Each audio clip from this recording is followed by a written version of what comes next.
I was aware that Beluso would do such a thing. The blessings were meant for both of you, but Beluso's blessing stopped because he cheated.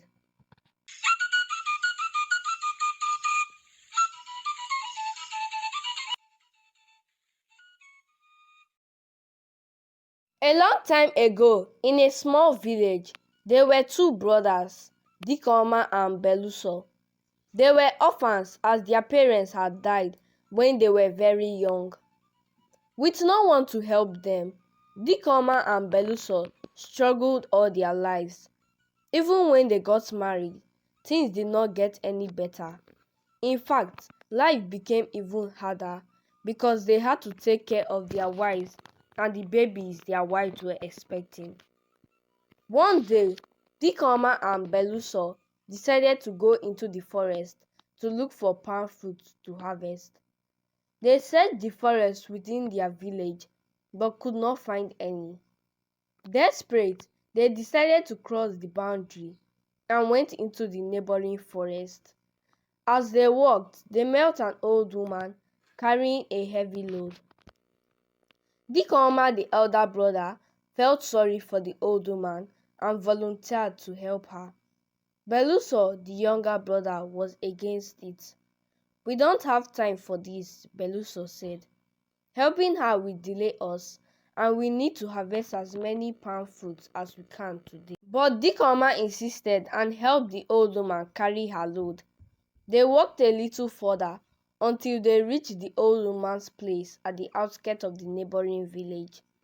The old woman was very grateful and decided to bless them. "But I can only bless one of you," she said. Dikoma insisted that she bless both of them.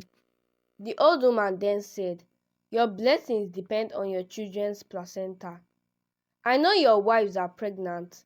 The first person to bring his baby's placenta to me will be blessed with riches. The other will remain poor and will forever depend on his brother."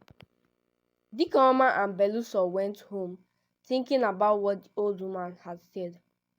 They wondered whose wife would give birth first. Both wives were almost due at the same time. Dikoma suggested they go together in case any of their wives delivered first. On the contrary, Beluso dismissed the old woman's saying and concluded it was a mere excuse to dismiss them empty-handed. So they decided to forget about the old woman and her empty plan. One day, Dikoma's wife went into labor and gave birth to a son. Dikoma was so happy and busy that he asked Beluso to bury the placenta at the back of his hut and plant an orange seed to mark the birth of his son. Beluso agreed, but he had a different plan. Instead of burying the placenta at the back of Dikoma's hut, Beluso took the placenta and went to see the old woman. He planted the orange seed at the back of Dikoma's hut as he was told, but secretly he took the placenta with him.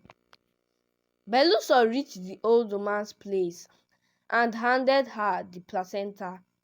The old woman took the placenta and pronounced blessings over it. She blessed the baby, saying, "This child will grow in wisdom and strength. Everything he touches will prosper, and his parents will be blessed with riches and happiness."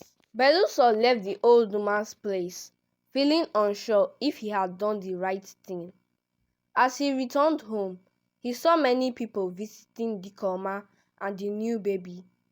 From that day on, everything changed for Dikoma. He became wealthy, and everything he touched turned to gold. However, Beluso and his family had nothing and depended on Dikoma for everything, no matter how hard Beluso tried to improve his situation. One day, Beluso couldn't bear the guilt any longer. He confessed to Dikoma what he had done. Dikoma listened and then suggested they go back to the old woman together. When they arrived, Beluso confessed his actions to the old woman. She smiled and said, "I was aware that Beluso would do such a thing. The blessings were meant for both of you, But Beluso's blessing stopped because he cheated.